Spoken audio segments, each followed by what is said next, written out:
ವೀಕ್ಷಕರೇ, ನಮ್ಮ ನಕ್ಷತ್ರ ಟಿವಿ ಅರ್ಪಿಸುವ ರಾಜಕೀಯ ಸಂದರ್ಶನಕ್ಕೆ ಈ ದಿನ ನಾವು ಹರಿಹರ ತಾಲೂಕಿನ ಆಮ್ ಆದ್ಮಿ ಪಾರ್ಟಿಯ ಅಧ್ಯಕ್ಷರಾಗಿರ್ತಕ್ಕಂಥ GH ಬಸವರಾಜ್ ಅವರನ್ನು ಬರಮಾಡಿಕೊಂಡಿದ್ದೇವೆ.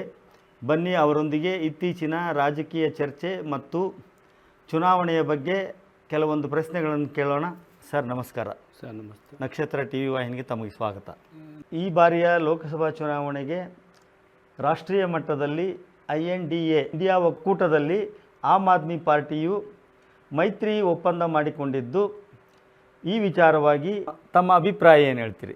ನಾವು ಮೊದಲು ಎಂತೆಲ್ಲ ನಮ್ಮ ರಾಷ್ಟ್ರೀಯ ಅಧ್ಯಕ್ಷರು ಅರವಿಂದ್ ಕೇಜ್ರಿವಾಲ್ ಅವರು ದೆಹಲಿ ಗೆದ್ದರು. ತದನಂತರ ಎಂತೆಲ್ಲ ಪಂಜಾಬ್ನಲ್ಲಿ ಸರ್ಕಾರ ರಚನೆ ಮಾಡಿದರು. ನಮ್ಮ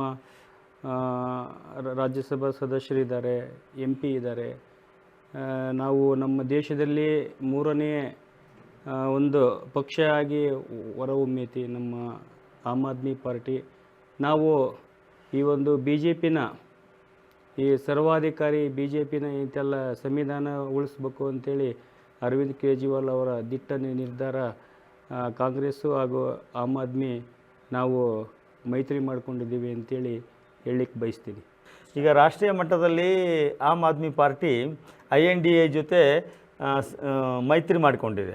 ಈ ಲೋಕಸಭಾ ಚುನಾವಣೆಗಿಂತ ಪೂರ್ವದಲ್ಲಿ ತಾವು ತಾಲೂಕು ಅಧ್ಯಕ್ಷರಾಗಿರ್ತಕ್ಕಂಥ ನಮ್ಮ ಬಸವರಾಜ್ ಅವರು ಆಮ್ ಆದ್ಮಿ ಪಾರ್ಟಿಯಿಂದ ನಾವು MP ಕ್ಯಾಂಡಿಡೇಟ್ ಅಂಥೇಳಿ ತಾಲೂಕಿನಾದ್ಯಂತ ಜಿಲ್ಲೆಯಾದ್ಯಂತ ಓಡಾಡಿದಿರಿ. ಜನರ ಹತ್ರ ನಾನು ಆಮ್ ಆದ್ಮಿ ಪಾರ್ಟಿಯ ಅಭ್ಯರ್ಥಿ ಆಗಲಿದ್ದೇನೆ ಅಂಥೇಳಿ ಸ್ವಲ್ಪ ಪ್ರಚಾರ ಕೂಡ ಮಾಡಿದಿರಿ. ಅಷ್ಟೆಲ್ಲ ಮಾಡಿರ್ತಕ್ಕಂಥ ನೀವು ಈಗ ಕಾಂಗ್ರೆಸ್ ಅಭ್ಯರ್ಥಿಗೆ ಬೆಂಬಲ ಕೊಡಬೇಕಂದ್ರೆ ಸ್ವಲ್ಪ ಸಂಕುಚಿತ ಆಗೋದಿಲ್ವ ಮನಸ್ಸು? ನಮ್ಮದು ಇಂಡಿಯಾದಲ್ಲಿ ಆಮ್ ಆದ್ಮಿ ಕಾಂಗ್ರೆಸ್ಸು ಇಂತೆಲ್ಲ ಎರಡೂ ಅಲಯನ್ಸ್ ಆಗಿದ್ದಾವೆ. ಈಗ ಅವ್ರು ಏನೇನು ಮಾಡಿದ್ದಾರೆ ಅನ್ನೋದನ್ನು ನಾನು ಇಲ್ಲಿ ಹೆಚ್ಚು ಹೇಳಲಿಕ್ಕೆ ಹೋಗೋದಿಲ್ಲ. ನಾನು ಇವತ್ತಿಂದ ನಮ್ಮ ಮೇಲಿಂದ ನಮಗೆ ಆದೇಶ ಬಂದಿರೋದ್ರಿಂದ ನಾನು ಕೂಡ ಈ ಹಿಂದೆ ನಮ್ಮ ದಾವಣಗೆರೆ ಜಿಲ್ಲೆಯಲ್ಲಿ ಎಲ್ಲ ತಾಲೂಕುಗಳನ್ನು ಸಂಚರಿಸಿ ನಾನು ಅದು ಆಮ್ ಆದ್ಮಿ ಪಕ್ಷದ MP ಚುನಾವಣೆ ಆಕಾಂಕ್ಷಿ ಅಂತೇಳಿ ಪ್ರಚಾರ ಮಾಡಿರುತ್ತೇನೆ. ಈಗ ನನಗೆ ಈ ಕಾಂಗ್ರೆಸ್ ಪಕ್ಷದ ಜೊತೆಗೆ ಹೊಂದಾಣಿಕೆ ಅಂತೆಲ್ಲ ಆಗಿರೋದ್ರಿಂದ ಜಿಲ್ಲೆಯಲ್ಲಿ ಈ ನಾನು ಪಕ್ಷದ ಆದೇಶದ ಮೇರೆಗೆ ಅಂತೆಲ್ಲ ಕಾಂಗ್ರೆಸ್ ಪಕ್ಷದ ಶ್ರೀಮತಿ ಡಾಕ್ಟರ್ ಪ್ರಭಾ ಮಲ್ಲಿಕಾರ್ಜುನ್ ಮೇಡಮ್ ಅವರಿಗೆ ನಮ್ಮ ಜಿಲ್ಲೆಯಲ್ಲಿ ನಾವು ಅವ್ರನ್ನ ಇದು ಬೆಂಬಲಿಸ್ತೇವೆ ಅಂತೇಳಿ ಹೇಳಲಿಕ್ಕೆ ಬಯಸ್ತೀನಿ ಸರ್ ನಾನು. ಸರಿ, ಈಗ ನೀವು ಜಿಲ್ಲೆಯಲ್ಲಿ ಬೆಂಬಲಿಸ್ತೀರಿ ಅಂತ ಎಲ್ಲ ಹೇಳಿದ್ರಿ. ಓಕೆ, ಈಗ ಜಿಲ್ಲೆಯಲ್ಲಿ ಬೆಂಬಲಿಸ್ತೀವಿ ಅಂತ ಹೇಳಿದ ಮೇಲೆ ಈಗ ಜಿಲ್ಲೆಯಲ್ಲಿ ಪ್ರಚಾರ ಬರದಿಂದ ನಡೀತಾ ಇದೆ. ನಮ್ಮ ಲೋಕಸಭಾ ಕ್ಷೇತ್ರದ ಪ್ರಚಾರ ಎಲ್ಲ ಪಕ್ಷದ್ದು ಬರದಿಂದ ನಡೀತಾ ಇದೆ. ಅದರಂತೆ ಕಾಂಗ್ರೆಸ್ ಪಕ್ಷದ ಕೂಡ ಬರದಿಂದ ಪ್ರಚಾರ ನಡೀತಾ ಇದೆ. ಪ್ರತಿಯೊಂದು ಪ್ರಚಾರಗಳಿಗೆ ಆಮ್ ಆದ್ಮಿ ಪಾರ್ಟಿಯ ಬಸವರಾಜ್ ಅವರನ್ನು ಆಹ್ವಾನ ನೀಡ್ತಾ ಇದ್ದಾರಾ?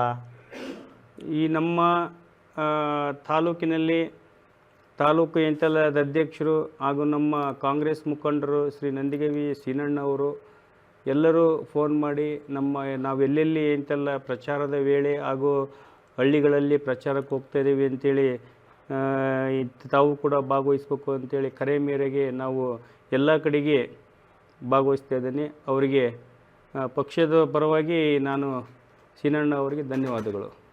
ಈಗ ಚುನಾವಣಾ ಪ್ರಚಾರಕ್ಕೆ ತಮಗೆ ಮಾಹಿತಿ ಕೊಡ್ತಾ ಇದ್ದಾರೆ, ಆಹ್ವಾನ ಕೂಡ ಕೊಡ್ತಾ ಇದ್ದಾರೆ, ತಾವು ಭಾಗವಹಿಸ್ತಿದ್ದೀರಿ ಅಂತ ಹೇಳಿದಿರಿ. ಈಗ ಚುನಾವಣೆ ಪ್ರಚಾರಕ್ಕೆ ಭಾಗವಹಿಸೋ ಸಂದರ್ಭಗಳಲ್ಲಿ ನೀವು ಒಬ್ಬರೇ ಭಾಗವಹಿಸ್ತಿರೋ ಅಥವಾ ಕಾರ್ಯಕರ್ತರನ್ನು ಜೊತೆಲಿ ಕರ್ಕೊಂಡು ಹೋಗ್ತಿರೋ?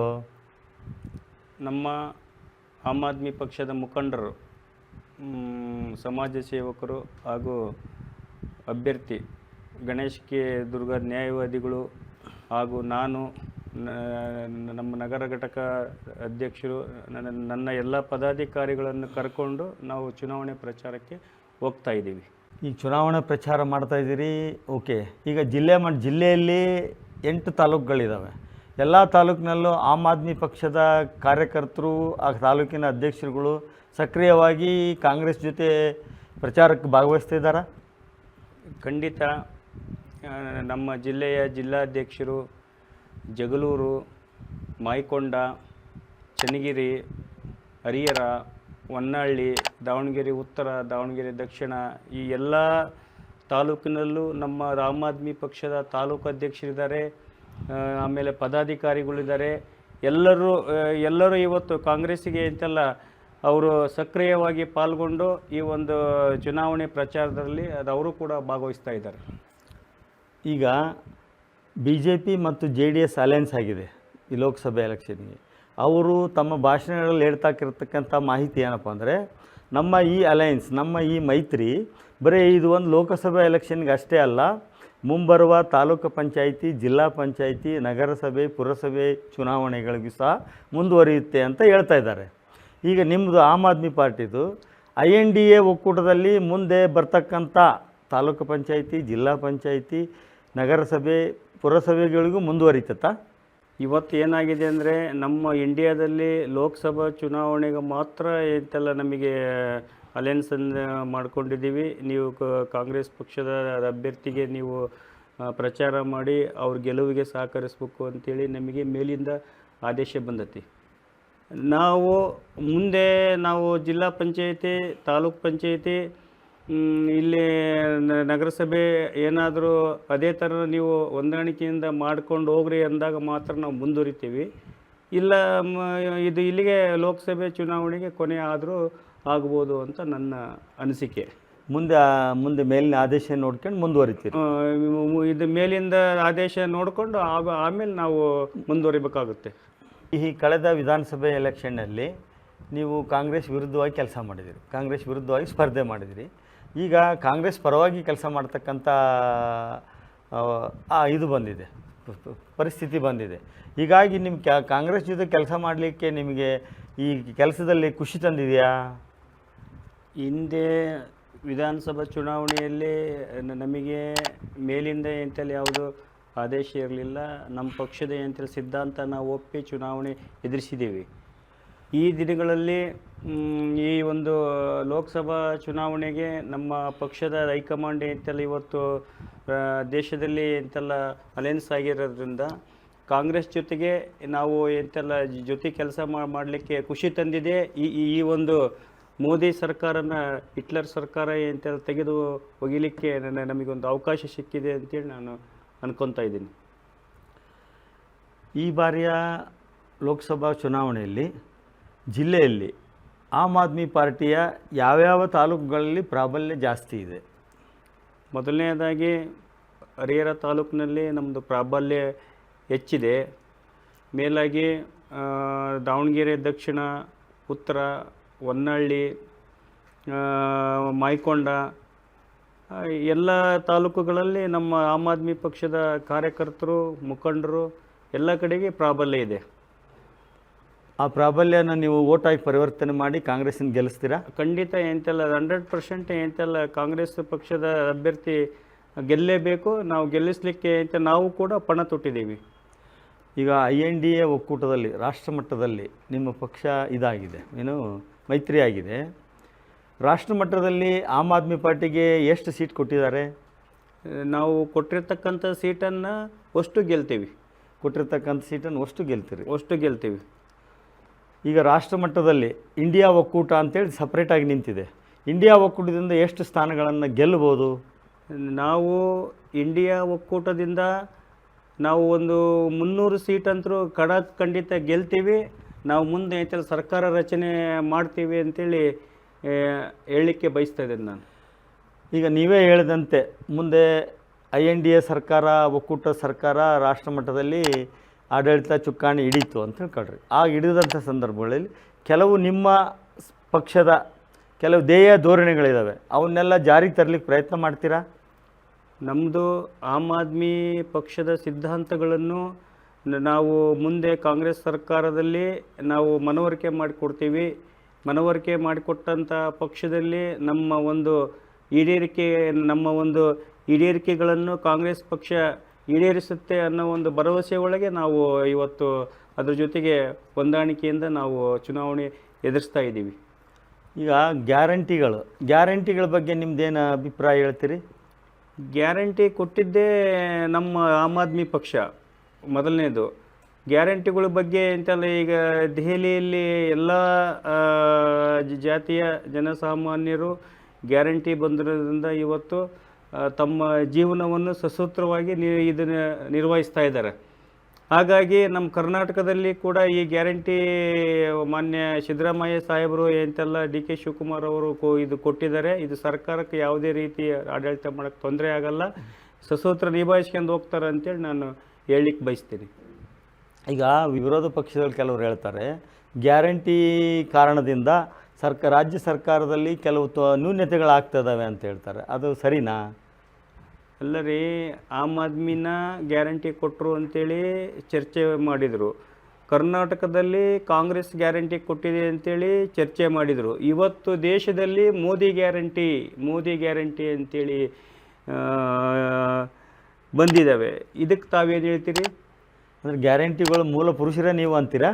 ಗ್ಯಾರಂಟಿ ಕೊಟ್ಟಿದ್ದೆ ನಮ್ಮ ಆಮ್ ಆದ್ಮಿ ಪಕ್ಷ, ಅರವಿಂದ್ ಕೇಜ್ರಿವಾಲು ಎಲ್ಲ ಸೌಕರ್ಯ ಅಂತೆಲ್ಲ ಮಾಡಿದಂಥ ಗ್ಯಾರಂಟಿಗಳಿಗೆ ಇವತ್ತು ನಮ್ಮ ದೆಹಲಿ ಒಳಗೆ ಸರ್ಕಾರ ನಾವು ನಡೆಸ್ತಾ ಇದ್ದೀವಲ್ಲ. ಏನಾದರೂ ತೊಂದರೆ ಆಗಿದೆಯಾ ಸಾರ್ವಜನಿಕರಿಗೆ ಅಂತೆಲ್ಲ ಕಾಮಗಾರಿಗಳಿಗೆ? ಏನಾದರೂ ಅದಕ್ಕೂ ದುಡ್ಡು ಹೊಲಿಸಿದ್ದೇವೆ. ಎಲ್ಲ ರೀತಿಯಾದಂಥ ಅಭಿವೃದ್ಧಿ ಕಾರ್ಯಗಳು ಮಾಡ್ತಾ ಇದ್ದೇವೆ, ಮಾಡಿ ತೋರಿಸಿದ್ದೇವಲ್ರಿ ನಾವು. ಒಳ್ಳೆಯದು, ನಿಮ್ಮ ಗ್ಯಾರಂಟಿಯಿಂದ ಒಳ್ಳೆಯದಾಗಲಿ, ಜನರಿಗೂ ಒಳ್ಳೆಯದಾಗಲಿ. ಈಗ ನಮ್ಮ ಲೋಕಸಭಾ ಚುನಾವಣೆ ವಿಚಾರಕ್ಕೆ ಬರೋದಾದರೆ ರಾಷ್ಟ್ರೀಯ ಪಕ್ಷಗಳು ಇಬ್ಬರು ನಿಂತಿದ್ದಾರೆ, ಜೊತೆಗೆ 28 ಜನ ಪಕ್ಷೇತರರು ನಿಂತಿದ್ದಾರೆ. ಈ 28 ಜನ ಪಕ್ಷೇತರರು ನಿಂತಿರೋದ್ರಿಂದ ನಿಮ್ಮ ಚುನಾವಣೆಗೆ ವ್ಯತ್ಯಯ ಆಗೋದಿಲ್ವಾ? ಇದು ಪ್ರಜಾಪ್ರಭುತ್ವ, ಯಾರು ಬೇಕಾದರೂ ನಿಲ್ಬೋದು. ನಾವು ನಿಲ್ಬೇಡ್ರಿ ಅಂತ ಹೇಳಕ್ಕೆ ಆಗೋದಿಲ್ಲ. 28 ಜನ ಪಕ್ಷೇತರ ಅಭ್ಯರ್ಥಿ ನಿಂತರೂ ಕೂಡ ನಮ್ಮ ಕಾಂಗ್ರೆಸ್ ಪಕ್ಷದ ಅಭ್ಯರ್ಥಿ ಡಾಕ್ಟರ್ ಪ್ರಭಾ ಮಲ್ಲಿಕಾರ್ಜುನ್ ಗೆಲ್ತಾರೆ. ನಮಗೆ ಎದುರಾಳಿ ನಾವು ಯಾರನ್ನೂ ಅಂದ್ಕೊಂಡಿಲ್ಲ, ನಾವು ಗೆಲ್ಲೋದು ಗ್ಯಾರಂಟಿ. ಮುಖ್ಯವಾಗಿ ಪಕ್ಷೇತರ ಅಭ್ಯರ್ಥಿಗಳಲ್ಲಿ ವಿನಯ್ ಕುಮಾರ್ ಅಂತ ಒಬ್ಬರು ನಿಂತಿದ್ದಾರೆ. ಅವರು ಹಿಂದುಳಿದ ವರ್ಗಗಳ ಮತ ನನ್ನ ಜೊತೆಗಿದ್ದಾವೆ ಅಂತೇಳಿ ಅವರು ಭರ್ಜರಿ ಪ್ರಚಾರ ಮಾಡ್ತಾಯಿದ್ದಾರೆ. ಅವರ ಸ್ಪರ್ಧೆಯಿಂದ ಕಾಂಗ್ರೆಸ್ ಪಕ್ಷಕ್ಕೇನು ಡ್ಯಾಮೇಜ್ ಆಗೋದಿಲ್ವಾ? ವಿನಯ್ ಕುಮಾರ್ ಸರು ಅವರೇನು ನಮಗೆ ವಿರೋಧಿ ಅಲ್ಲ. ಈಗ ಅವರು ಪಕ್ಷೇತರ ಅಭ್ಯರ್ಥಿಯಾಗಿ ಅವ್ರ ಕೆಲಸ ಅವರು ಮಾಡ್ತಾ ಇದ್ದಾರೆ. ನಮ್ಮ ಕಾಂಗ್ರೆಸ್ ಪಕ್ಷ ಎಂತೆಲ್ಲ ಮಾನ್ಯ ಸಿದ್ದರಾಮಯ್ಯ ಸಾಹೇಬರನ್ನ ನೋಡಿ ನಮ್ಮ ಕಾಂಗ್ರೆಸ್ಸಿಗೆ ಮತ ಹಾಕ್ತಾರೆ. ನಮ್ಮ ಜಿಲ್ಲೆಯ ಅಭ್ಯರ್ಥಿ ಗೆಲ್ಲುವುದರಲ್ಲಿ, ಕೇಂದ್ರಕ್ಕೆ ಹೋಗಿ ಅಂತೆಲ್ಲ ಮಂತ್ರಿ ಸ್ಥಾನ ತಗೊಳ್ಳೋದ್ರಲ್ಲಿ ಯಾವುದೇ ರೀತಿಯಾದಂಥ ಅವರಿಗೆ ಯೋಗನೂ ಐತಿ, ಯೋಗ್ಯತೆಯೂ ಐತಿ. ಇದು ನೆರವೇರುತ್ತೆ, ನಾವು ಗೆಲ್ತೀವಿ. ಈಗ ಆಮ್ ಆದ್ಮಿ ಪಾರ್ಟಿ ಪಕ್ಷ ಇದೆ, ನಮ್ಮ ಜಿಲ್ಲೆಯಲ್ಲಿದೆ, ತಾಲೂಕಿನಲ್ಲಿದೆ, ರಾಜ್ಯ ಮಟ್ಟದಲ್ಲಿದೆ, ರಾಷ್ಟ್ರ ಮಟ್ಟದಲ್ಲಿ. ನಮ್ಮ ತಾಲೂಕು ಮಟ್ಟದಲ್ಲಿ ನಿಮಗೆ ಉತ್ತಮ ನಾಯಕರು ಯಾರು? ನಮ್ಮ ತಾಲೂಕು ಮಟ್ಟದಲ್ಲಿ ನಮ್ಮದೇ ಆದಂಥ ಇಂತೆಲ್ಲ ಒಂದು ಆಮ್ ಆದ್ಮಿ ಪಾರ್ಟಿಯಿಂದ ಪ್ರಚಾರ ಮಾಡಿ ನಾವು ಟಿಕೆಟ್ ತೊಗೊಂಬಂದವಲ್ಲ, ನಮ್ಮ ಗಣೇಶ್ ವಕೀಲರು ನಮ್ಮ ಲೀಡ್ರ್ ಅವರು. ಈಗ ತಾಲೂಕು ಮಟ್ಟದಲ್ಲಿ ಆಯಿತು, ಜಿಲ್ಲಾ ಮಟ್ಟದಲ್ಲಿ? ಜಿಲ್ಲಾ ಮಟ್ಟದಲ್ಲಿ ನಮ್ಮ ಜಿಲ್ಲಾಧ್ಯಕ್ಷರು ಕೆ ಎಸ್ ಶಿವಕುಮಾರಪ್ಪ ಅಂತಿದ್ದಾರೆ, ನಮ್ಮ ಮುಖಂಡರವರು ಜಿಲ್ಲೆಯಲ್ಲಿ. ಅವರು ರಾಜ್ಯ ಮಟ್ಟದಲ್ಲಿ? ರಾಜ್ಯ ಮಟ್ಟದಲ್ಲಿ ನಮ್ಮ ಎಂತೆಲ್ಲ ಡಾಕ್ಟರ್ ಮುಖ್ಯಮಂತ್ರಿ ಚಂದ್ರು ಸರ್ ಇದ್ದಾರೆ, ಅವರು ನಮ್ಮ ರಾಜ್ಯಾಧ್ಯಕ್ಷರು, ಅವರು ನಮ್ಮ ನಾಯಕರು, ಸಂಘಟನಾ ಕಾರ್ಯದರ್ಶಿ ಎಂತೆಲ್ಲ ಬಿ ಟಿ ನಗಣ್ಣ ಅಂತಿದ್ದಾರೆ, ಉಪಾಧ್ಯಕ್ಷರು. ನಮ್ಮ ಟೀಮು ಎಲ್ಲರೂ ಸರಿಯಾಗಿ ಕೆಲಸ ಮಾಡ್ತಾ ಇದ್ದಾರೆ. ರಾಷ್ಟ್ರ ಮಟ್ಟದಲ್ಲಿ ನಿಮ್ಮ ನಾಯಕರು ಯಾರು ಅಂತ ಹೇಳ್ತೀರಾ? ರಾಷ್ಟ್ರ ಮಟ್ಟದಲ್ಲಿ ನಮ್ಮ ಸನ್ಮಾನ್ಯ ಅರವಿಂದ್ ಕೇಜ್ರಿವಾಲ್ ಸಾಹೇಬರಿದ್ದಾರೆ, ದಿಲೀಪ್ ಪಾಂಡೆ ಇದ್ದಾರೆ, ನಮ್ಮ ರಾಷ್ಟ್ರೀಯ ಎಂತೆಲ್ಲ ಜಂಟಿ ಕಾರ್ಯದರ್ಶಿ ಪೃಥ್ವಿರೆಡ್ಡಿ ಸಾಹೇಬರಿದ್ದಾರೆ. ಮಹಾನ್ ನಾಯಕರು ನಮ್ಮ ದೆಹಲಿ ಒಳಗೆ ಚೆನ್ನಾಗಿ ಕೆಲಸ ಮಾಡ್ತಿದ್ದಾರೆ ಅಂತೇಳಿ ನಾನು ಹೇಳಲಿಕ್ಕೆ ಬಯಸ್ತೀನಿ. ಕೊನೆಯದಾಗಿ ನಮ್ಮ ನಕ್ಷತ್ರ ಟಿ ವಿ ವೀಕ್ಷಕರಿಗೆ ಏನು ಹೇಳಕ್ಕೆ ಬಯಸ್ತೀರ? ಕೊನೆಯದಾಗಿ ನಮ್ಮ ಇಂಥಲ್ಲಿ ದೃಶ್ಯ ಮಾಧ್ಯಮದವರಿಗೆ ನಾನು ಮನವಿ ಮಾಡ್ಕೊತೀನಿ.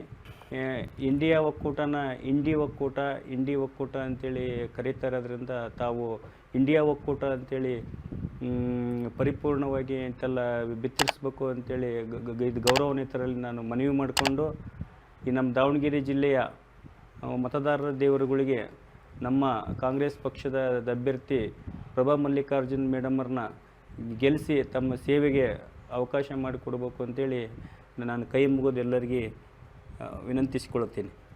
ಇದು ನಮ್ಮ ನಕ್ಷತ್ರ ವಾಹಿನಿಯ ರಾಜಕೀಯ ಚರ್ಚೆಯ ಒಂದು ಭಾಗ. ಸರ್, ಇಷ್ಟೊತ್ತು ನಮ್ಮೊಂದಿಗೆ ಸಹಕರಿಸಿದ್ದಕ್ಕೆ ಧನ್ಯವಾದಗಳು.